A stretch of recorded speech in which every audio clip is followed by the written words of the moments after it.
far as I'm concerned, it's still 94 in here. Yeah, you hear that new Sabbath? Cross purposes? It fucking rules, huh? But alright, this might get me some looks, hopefully not much more, but I'm gonna do this the only way I know how, the way it makes sense to me, and hopefully you too, because if I tried to do it differently, I'm sure I'd sound like an idiot, so fuck that. I'm gonna spew about this band, right? And you know how I'm gonna do it, rather than try to give some real artistic description with words like cascading and crescendo and all that abstract sort of stuff. I'm just gonna tell you other bands these guys sound like that you might already know. And I know that's sometimes a weak system, because it's like, you say to somebody, they sound like Danzig, for example. Great, Danzig what? Twist of Cain Danzig, or Cult Without a Name Danzig, or Whiplash Metallica versus Wherever I May Roam Metallica. You see what I mean? So with that, you can trust I am gonna be very, very specific.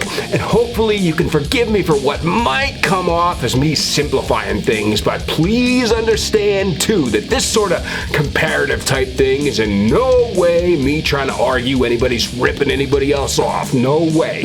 Because ultimately, frankly, Final Gasp are fucking awesome. But alright, I'm not gonna give a full comprehensive review to the new album, because honestly, even now after listening to their full catalog, and I have listened to it a lot, they're still new to me, so I don't want to come off like I'm trying to be some sort of authority on the subject. But fucking hey man, Final Gasp are awesome. Fuck. I can't believe nobody's interviewed these guys yet. And big props to my buddy Jay Gemmer for introducing me to Final Gasp. I'm both embarrassed and ashamed I didn't know about these guys beforehand, considering they're from a part of the country I grew up in.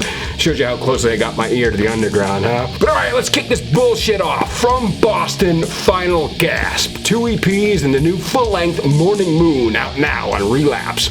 Before getting even halfway through Mourning Moon and even knowing anything about these guys, I would have said Danzig. But, as promised, I was gonna be specific here. So if somebody were to be like, choose 2 songs, yes, only 2 Danzig songs you think remind you of Final Gasp, I'd say Violent Fire from Thrall and Possession from the first album. Weirdly more that than the Samhain version, but it's that sort of like mood and that sort of feel. But, tone-wise, guitar toned, and even song structure, largely there's no question, fucking Samhain, man. And okay, great, Initium, Unholy, November Coming Fire, I'd say. Final Gasp also do, and they do it beautifully, they do use synthwave or dark wave electronics for intros sometimes, or interludes, or textures or something, so there's your Night Chill, Final Descent, or the keyboards on Trouble.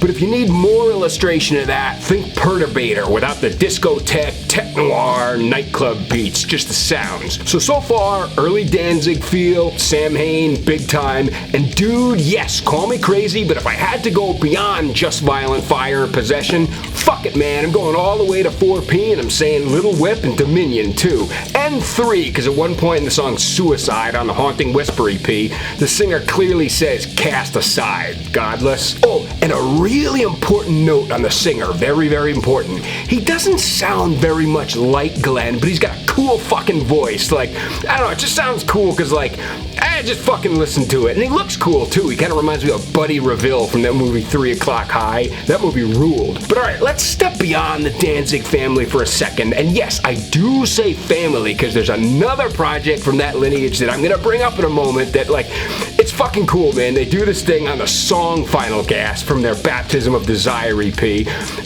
So, yes, stepping beyond the Danzig-related stuff, they do at times, let's say, have like fast parts, the kind of fast parts you'd hear in punk songs. Yeah, like Misfits, but so take Burning Body from their Haunting Whisper EP. It makes you wonder even more about some of their other influences that, like, I don't know, who knows, maybe these guys grew up listening to bands like Chaos UK or Varukers or something, Conflict, anything like that. But you know what? Yeah, fuck it, back to Glenn for a second, because I brought up Misfits, because, like, you want to know somebody else from that family that not always do they sound like, but they very clearly can?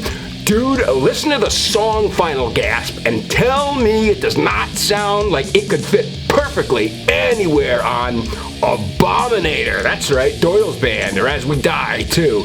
The song is utterly insane because at the very same time, you can not only hear their signature Samhain sounding tone and Glenn era Misfits, but dude, I'm gonna say it, I'm gonna fucking say it. even a smidgen of the Graves era. And that's right, Abominator. The singer, Jake, he sort of sounds like Alex there. And you know what else I think these guys could pull off? If they wanted. I could honestly even hear him doing a damn fine job of something that sounds like it comes from Steve Zing himself, Samhain alumni, and his band, Black 29. They fucking rock. They're a Cleopatra band, and they kick some major ass. But yeah, so no, I made a pledge a second ago to move away from Danzig stuff and try to name some other bands Final Gasp reminds me of. So I'll say, like, I think it's probably the way they use their reverbs and stuff. But there was that band Big Business from the West Coast who came out in like 2006, 7. I remember hearing them for the first time in 2007, but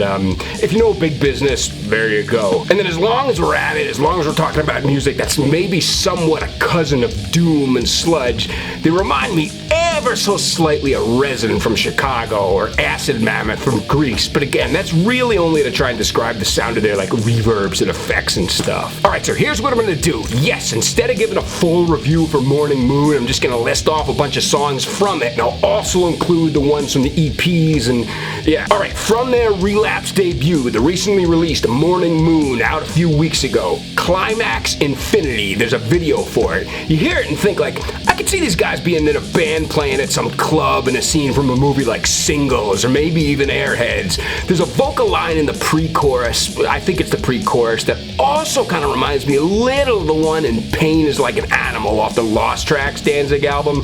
Why Ruben decided to leave that off the first album, even though the Lost Tracks version sounds like it's from How the Gods Kill, I don't know. Botched Ritual, fuck, I hope that never happens to me. Opening riff kind of reminds me of both Twisted Cain and Snakes of Christ. Blood and Sulfur, punkish kind of beat. The title track, Mourning Moon. Alright, this is maybe the most commercial sounding song in the album. I can hear people that appreciate, maybe not love, but appreciate the spirituality sort of themes from a band like The Cult. Pretty catchy chorus too. It's kind of emotional sounding, and like, I could see it also being enjoyed by somebody like Allie, the sort of goth chick from The Breakfast Club. Unnatural Law. This is a pretty goddamn rockin' beat and tempo, and the singer sounds really mean on it, and like, honestly, I could hear its beat and power chords fit nicely somewhere in Force of Habit, the Exodus album. Temptation, very awesome track. The intro's got those possession vibes, it's like hell all over the song, and like, its guitar work is very highly John Christ sounding. Alright, so those were just some of the songs from Mourning Moon. I'm not trying to say those are the best or anything, because certainly the whole album is awesome, but those are just a few. So let's move over to the two EPs. Baptism of Desire from 2019. It opens with the song Final Gasp, and this is the one that you kind of hear a little Queen Wasp in the beginning, but it's also the one that sounds like Misfits, Samhain, Danzig, and Abominator all at the same time. The New Dawn. Hello, Twisted Cain, and Possession again with November's Fire vibes. Not a copy by any stretch, just reminiscent. Dead Asleep. It's a pretty downtrodden or depressed sounding song that reminds me a little of Remember Tomorrow, Maiden. Ultimately, it ends up being a sort of catchy, but then back to mildly dreadish, and that's another thing these guys do a really great job of.